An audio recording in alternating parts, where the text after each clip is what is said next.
I'm DJ Mike Reddins. I'm here today with Kay. Hi, I'm Kay. I'm here on behalf of Kay Zieba Photography. And we're here at the beautiful Milling Barn in Buntingford. It's pretty nice outside. It's pretty chilly as well. So hopefully we don't look too cold. But it's all good. It's all good. So today we recorded this video because we've chatted between the two of us about the importance of us working together before an actual wedding. Yeah. So, and I suppose what we're trying to achieve here is to reinforce that you book a photographer and you book a DJ. They're all separate things because it's quite rare you get them sort of things within a package.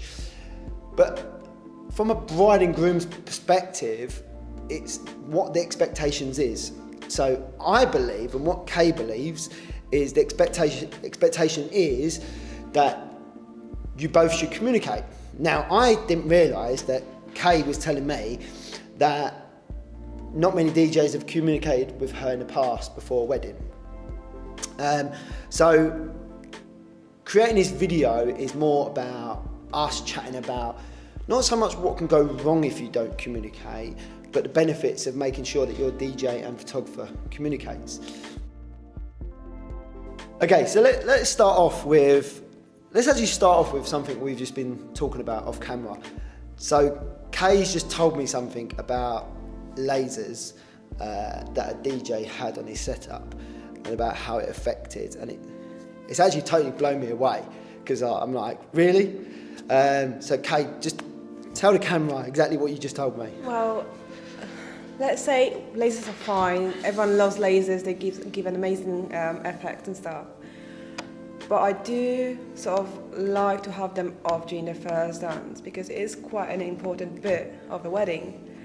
And I had a situation last year when there was a laser during the show and I was shooting through the crowd and the laser has actually hit my sensor and it destroyed my camera. It cost me about $1,000 to fix it all off. It's mental, man. It was a nightmare and I had no shots of that part because I just couldn't shoot anymore. Oh my God. Yeah. That is... It's not something that you would want on your wedding day. No. And you know what, look, the chances of that happening, it's slim. It's slim. Yeah. It's not as slim as you think. Oh, really? Oh my God. The sensor is really sensitive, so when it hits your sensor, it causes lines and dots all over the photos. So when we're talking about these lasers, are you meaning like the green and red dots and all that sort of stuff, yeah? Is that what you're meaning by lasers? Yes, yeah. And what about the lasers which are drawing stuff on the walls and all that sort of stuff? Oh, as long as they are not sort of scanning through the crowd, as long as they are sort of up in the air and they're there, they're fine, as long as they are not going down. So when I shoot, I don't see them sort of pointing in my direction. And I suppose coming away from the fact that a DJ has broke your camera, I suppose as well, like, for me, me and my wife got married and we've got photos. Some of the special photos is of our first dance. So if my wife's nice white dress is full of green and red and possibly blue dots, then... Yeah, that's another situation. I had a wedding again last year that was over in Poland, where I haven't really chatted with the DJ, they didn't really care, they had their own thing. And during the first dance, they did this amazing sort of planned dance.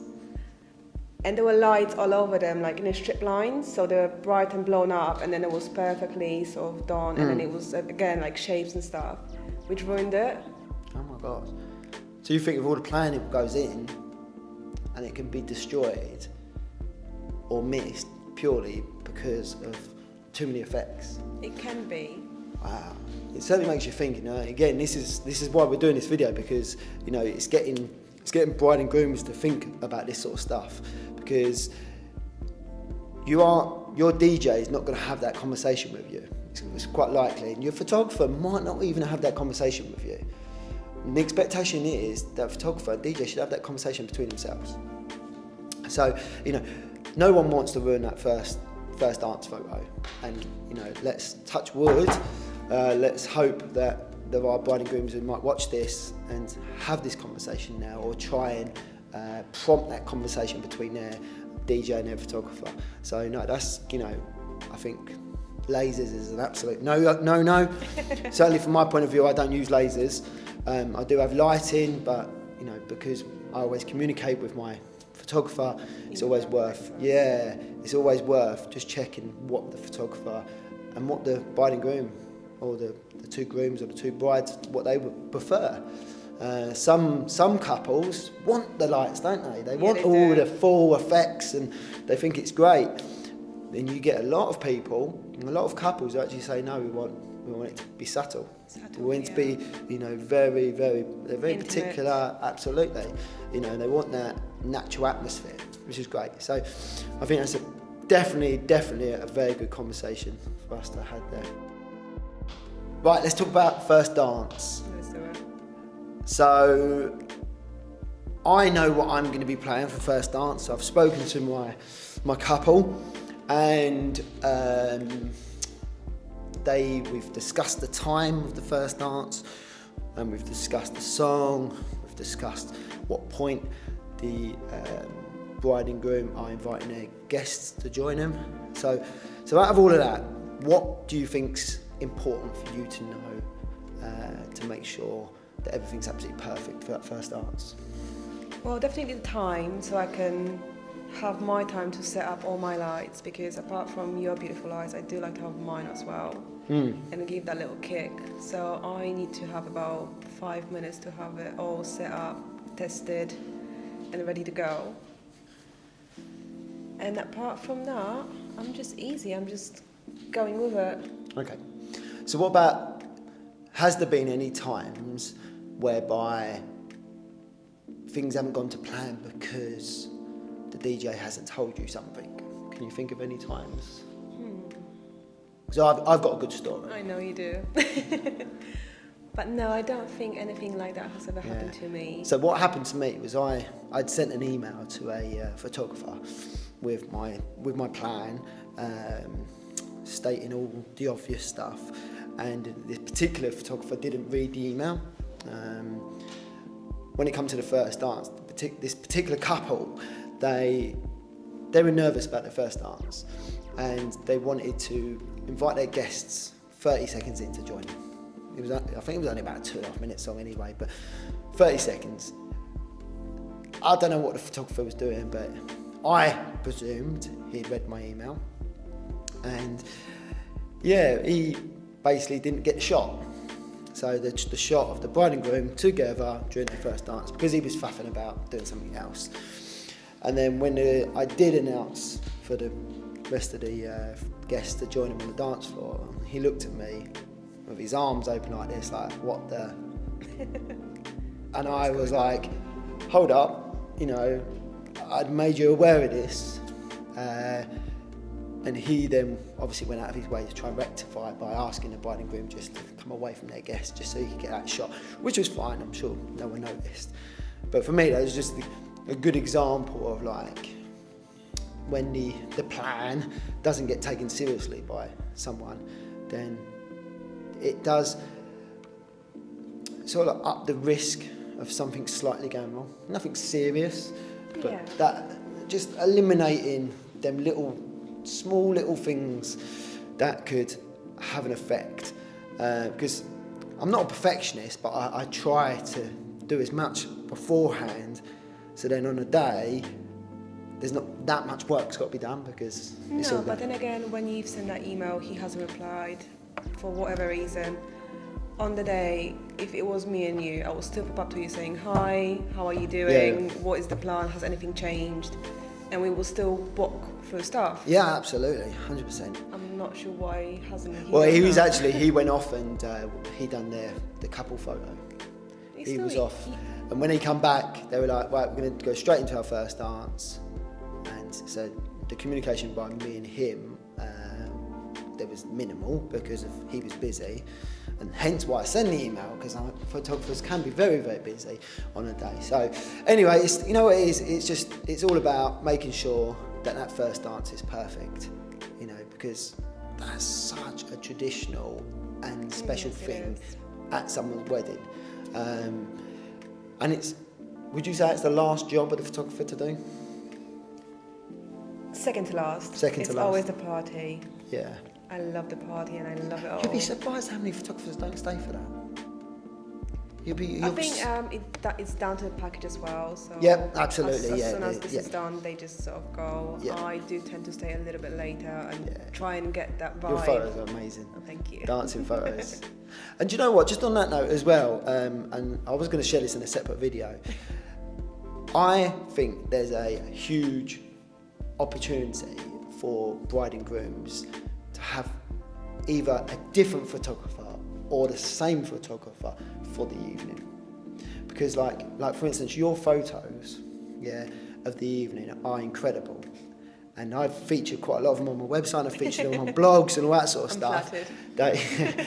They are amazing. I just think from a bride and groom's point of view, they want smiley faces, they want arms in the air, and They want the happiness. yeah.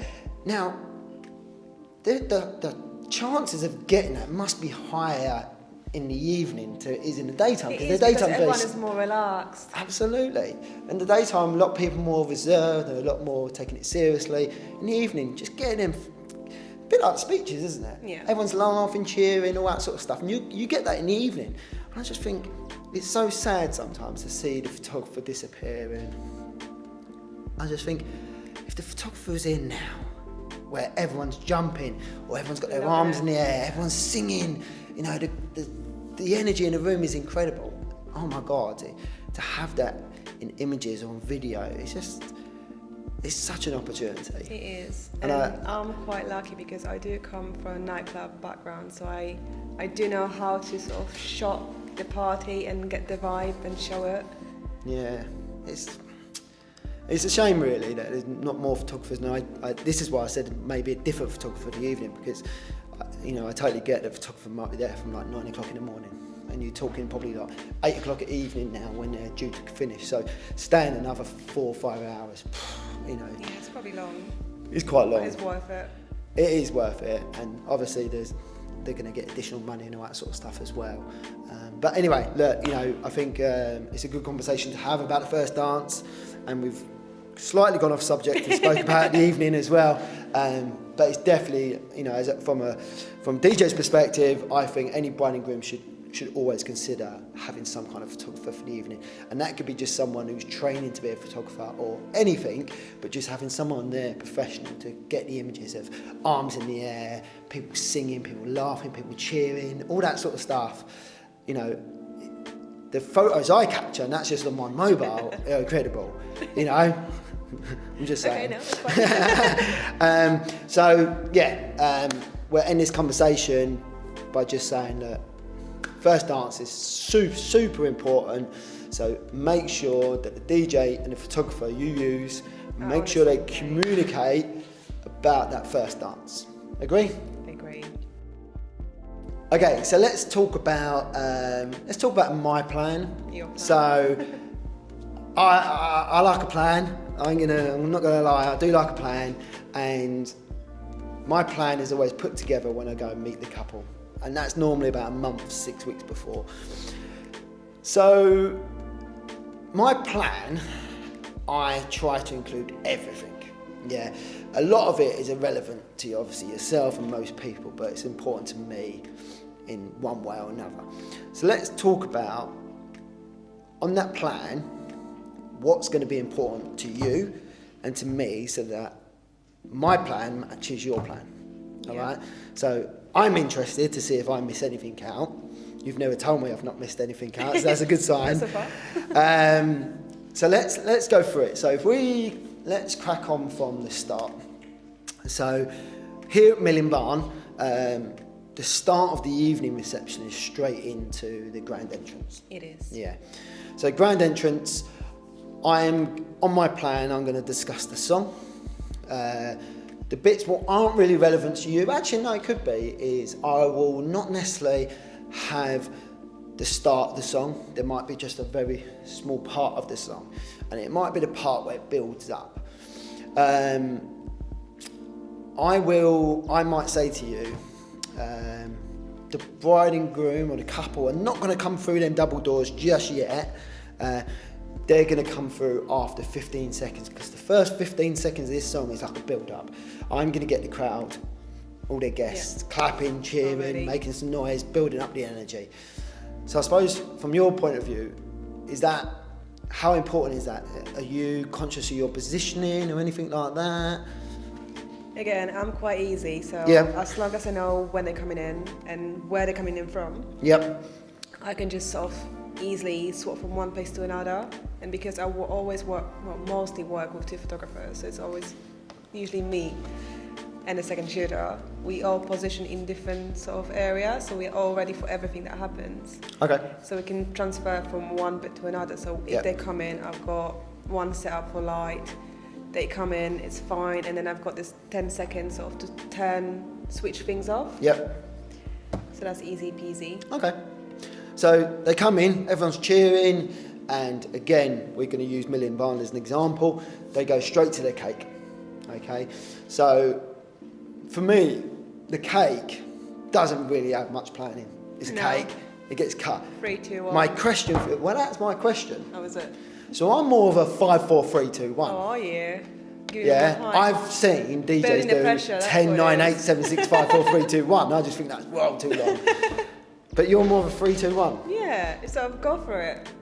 3, 2, 1, okay. 5, 4, 3, 2. It's like fireworks on the wall. Okay, here's another question. This is probably actually quite irrelevant, really, to bride and grooms, because this is more. But are you on? Do they cut on 0 or do they cut on 1? As on go, I would say. So it's 3, 2, 1, cut. So it'd be on 0, yeah. There's no 0, it's cut. Just cut. That's cool. So they cut. Now, from my point of view, what I will do is I will ask the guests to let the photographer take a photo first, and then I will ask them to come forward. Yeah. And I take it that's how you prefer. One of the things I do find, and it doesn't matter how many times I mention this in my meeting, they never do it, which is don't walk away from the cake after the photographer's taken a shot. Let your guests take a shot. Yeah. And I don't know what it is, and this might be feedback for yourself. The bride and groom staying there, photographer gets a shot, I invite the guests to walk up, and the couple just relax and they sort of like take their arm out, the groom takes his arm away from them, and I think, oh man, stay together. You know, I quite like it because they do tend to get really a little bit more relaxed, and they do have this connection between them two. So as I do the shot of them cutting, I tend to walk away a little bit, so I get the crowd in front of me, but I still got my view on the couple, and they don't see me, they get more relaxed. Because I always say, like, you know, if one of them's called, I don't know, Ricky, I will say, oh, Ricky, you know, give her a kiss, you know, or I will say, hold the knife again so your guests can get that photo. But ideally, I don't really want to be saying that over the microphone. No, you know, but it's something I also mentioned before, just before they cut it. Yeah. So I suppose ideally what we want couples to obviously take the photo seriously from the photographer's side of things, but also let their guests get that really good photo of them as well. So there's a tip for you, bride and grooms. Get cozy. Let your guests take their photos. So cake's done. Straight into their first dance. Yeah. Straight to the boogie. So we've spoken previously in another video about the first dance and the importance and all that sort of stuff. So as a DJ, I'm gonna pretty much get everyone off their seats if they're not already, and I'm gonna get them to surround the dance floor like a big circle, and we're gonna welcome the bride and groom or the couple onto the dance floor. Now, is there anything at that point that you think a DJ could do better up until they go into the middle of that dance floor? In what way? What do you mean? Like lighting, for instance. I know that you place your lights in different positions and all that sort of stuff. Is that something you will do beforehand? I'll do it way beforehand. Yeah, so you're not having to move. I'm just thinking, are you moving stuff from away near the cake? You're moving them. So no. So whatever the cake is, I've got my on-camera flash, so it directs the light whatever I need ASAP. And then during the first dance, I do have my 2 off-camera flashes set up somewhere around the room that suits me best. Okay. And I know that's gonna get the shot. So it's just a case of switching the flash and the transmitter, and so we are ready to go. Yeah. So it's good to go. Okay, that's cool. So they do the first dance, guests join in. At the end of the song, the final big cheer for the couple, and then I suppose, like from my perspective as the DJ at that point, that's my golden nugget, because every single person's on the dance floor. So I'm going to make sure I play a really, really good song that just gets everyone grooving. Nothing crazy, because the crazy stuff's later on when the alcohol's flowing. But something which is very universal, and everyone's just going to groove to it. Yeah, and you're going to stay and you're going to try and get as many photos as possible, and you're going to use I've seen some of your photos before with this, using some of the lighting as effects and all that sort of stuff. That's all good. Let's just rewind a second. Let's talk confetti cannons. I love confetti cannons. Okay, so I can give you millions of stories with confettis. Give me one. I'll give you one. So what do you prefer? So do you prefer to be given a time when it's going to go off, or do you prefer for the DJ to raise his hand when they're going to go off? How do you prefer it? Because I'm shooting constantly, it doesn't really matter, because I will not be able to see you. Okay. I've got my head stuck with the camera. That's fair enough, yeah. So I do just like to be conscious of stuff like this happening. Okay, so you need to know, really. I would like to know. Yeah. Just little mentions like, during the first dance we're going to do this, but we don't know what time to see it, but it's going to happen. So I'm aware it will happen at some point, so I have to keep my eyes open. Okay. Yeah, so... Because I know you can't plan everything up to a second. Yeah. Something will just happen spontaneously. Absolutely. Because for me, normally what happens when we provide confetti cannons to a couple, I normally get like the best man or someone to do the cannons. Don't matter how many times I say to him, like, watch for my arm. When I just give a little lift, turn, bang, and they should go in time. There's like a 5-second delay between the cannons. You think, oh my word, one job. I've got a story as well. Go on, what's your story then? It's not actually during the first dance. It was 2 confetti cannons just when my couple was leaving in the church. So I was placing everyone in sort of a tunnel or just 2 lanes, so everyone is in the shot. Yeah. And then out of the blue, the cannon just blew off. You should see my face. I was just running from one end to the other, trying to get the couple to just walk through. Insane. And it How did they go off? Somebody just twisted it. I don't know, maybe they were just trying to sort of see if it works, and it works. Yeah, God. The other ones are where they don't take off the film. Yeah. So they bring their own cannons, which is fine, but they don't take off the film, and they go like that, and bang, and nothing happens because it's all stayed inside. It always makes me chuckle, that one. It's quite funny. I've run across the dance floor before to direct them. Whoa, take off the film, take off the film. Just blow it now. I didn't realise. So that's fine. So that's confetti. So father-daughter dance. Yeah, obviously it always pretty much happens straight after the first dance. Yeah. Or maybe a song. Out of interest, have you ever done it where they've done it before the first dance? Because that's the traditional way of doing it, before the first dance. It happened once, Okay. and that was a Colombian wedding Okay. a couple of years back, so I wasn't quite aware, but they did have a father-daughter first, dance first, then they had a little time off, and then there was first dance. Yeah. So I've never had it. I've always had it to follow on. And out of interest, because it's always an interesting subject, so out of 10, how many weddings would you say does a father-daughter dance? Out of 10, maybe 6. Okay. Yeah, it's about the same. Quite Mine's about few. quite a few, but not for me. Me personally, the thought of me not dancing with my daughter at her wedding, that hurts me. Yeah, it does. And the times when I go meet bride and grooms and they say, oh no, I'm not dancing with my dad, oh no, that's cringe. Oh, it's not cringe. I think, your It's poor dad. special. Yeah, your poor dad. If he knew. He's giving away his daughter, Yeah. his little diamond. Here we go, couples, think about your dad. Think about Honestly, everyone each to their own. And you know, I'm totally not for people feeling awkward or nervous. No.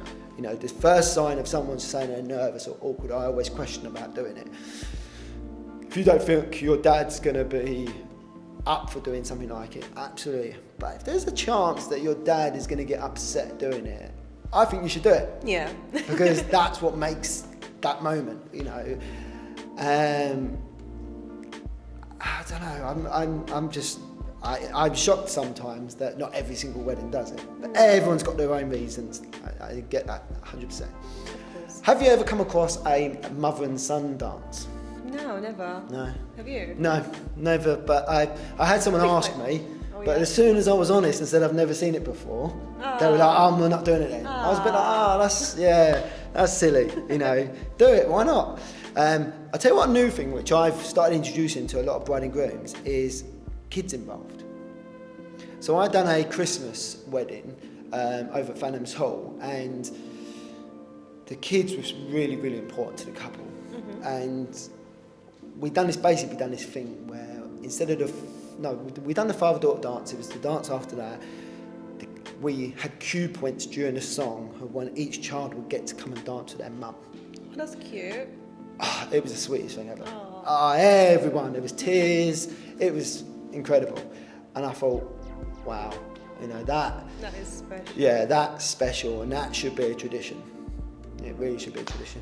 On traditions, apart, we're going to come on to Greek and all that sort of stuff, but apart from that, the international traditions, is there any traditions you've come across which have been completely different that you've had to capture? Not really, as far as I'm concerned. I had a situation where they threw loads of money on the dance floor, and all the kids, they asked me to play Frank Sinatra, Penny something, what was the song? Pennies from Heaven, something like that. And they basically threw loads of money on the dance floor, and all the kids basically had to go and collect as much money as possible. And it's quite funny when most of the time it's just coins, and then the odd note ends up on the dance floor. You see loads of kids are just like bundling, trying to get the £5 note. It was good. And the photographer was like proper in there, like getting all the photos. You have to be. Totally, it was brilliant. I remember the photographer getting down so low to capture the child picking up the coin. It was brilliant. So that was quite good. And then obviously the international stuff. So let's just quickly go over international stuff. So I know we've worked previously at a Greek wedding, so you know there's I think it's about 3-4 main dances we covered. Quite a few. Yeah, but they were different times of the night as well, weren't so they? they were spread out evenly. So everyone had the traditional dance or something going on, and it was a little bit of I wouldn't say downtime, but chill time before the next one. Yeah, because otherwise it just becomes a bit boring, doesn't it? Yeah, it just goes thing after thing after thing. Yeah, and everyone's just like, I want to go to the bar, I want this, I want that, because we're all selfish. We don't care. I know we want that, but... Not us, the guests. So I've done Scottish weddings recently. I've done 3 or 4 Scottish weddings, and that's involved a lot of Scottish dancing.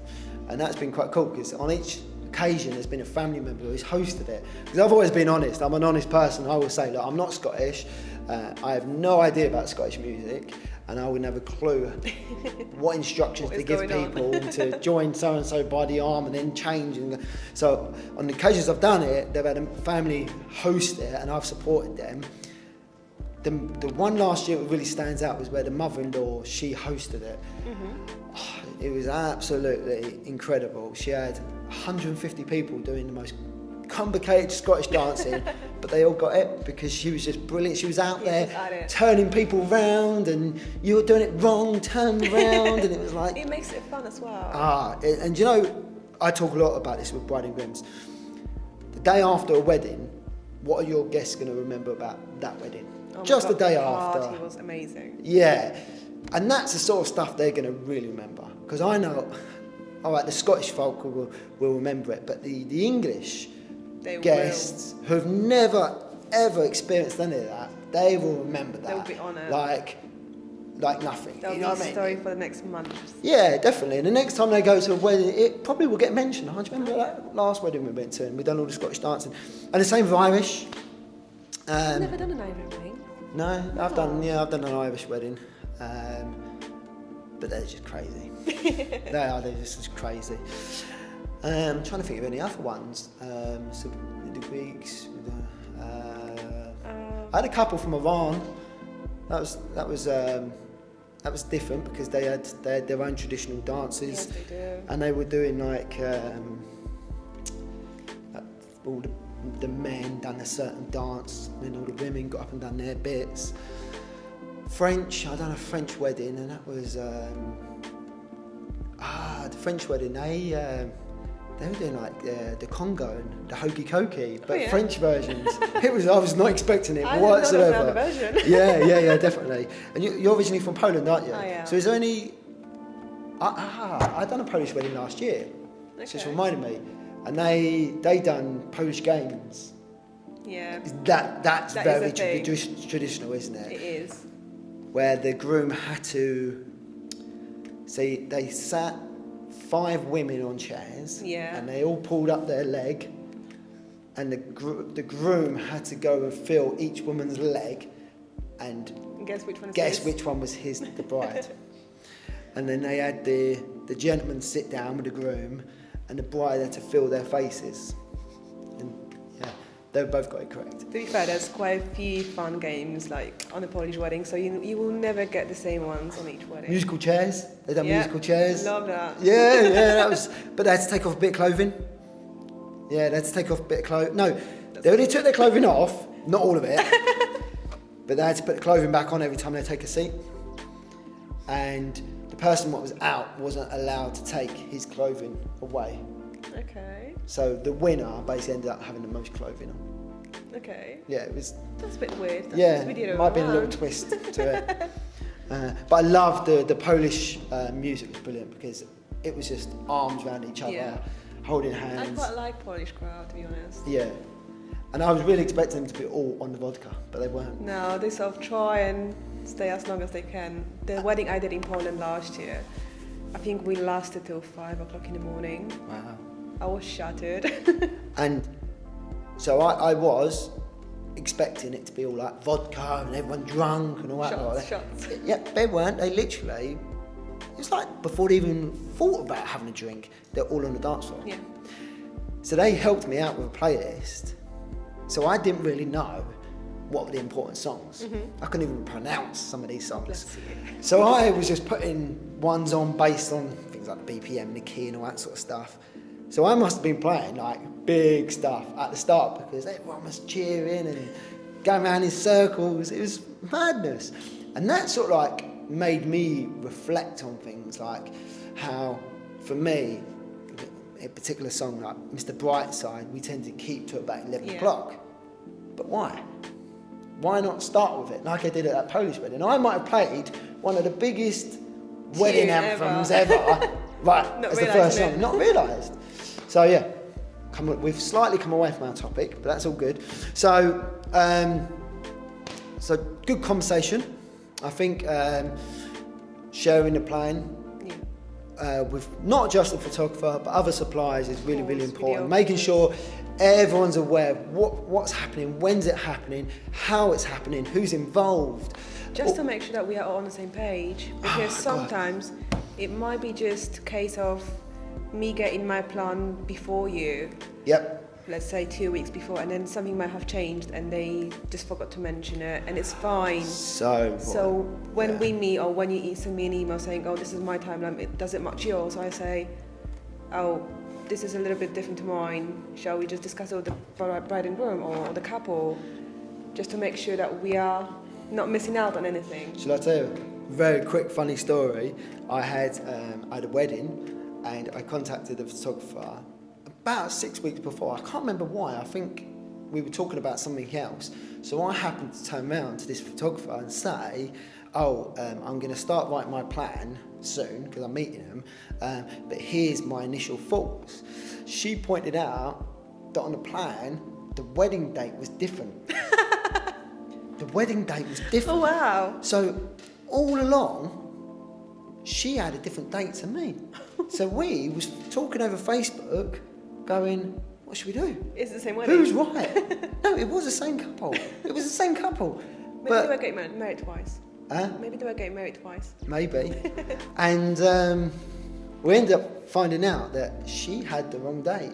Oh no. But her contract and all her documentation was the date what she had, not the date I had. Oh dear. And it was just a mishap. But luckily, the wedding was on a Thursday, I think. Back then I think it was on a Thursday, so luckily it was quite clear, her calendar. So we was able to just quickly go, no, it's all changed now, back to first. But it just shows, isn't it? Can you imagine if we didn't have that conversation?